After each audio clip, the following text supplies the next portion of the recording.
Livegood. Are you in Livegood? Livegood members, you're supposed to be living good. Don't make all the money and don't live good. Live it healthy. If you're not healthy, you're not wealthy. So if you are a member of Livegood, you should join this 100 days walking challenge so that you yourself can feel good.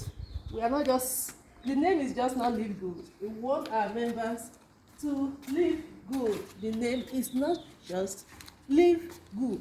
Our members should live good, and you should be using the product as well. In Live Good, it's not compulsory that you use our product. It's not compulsory that you sell. But why do you want to be someone telling others to go, to heaven, and you don't want to go to heaven?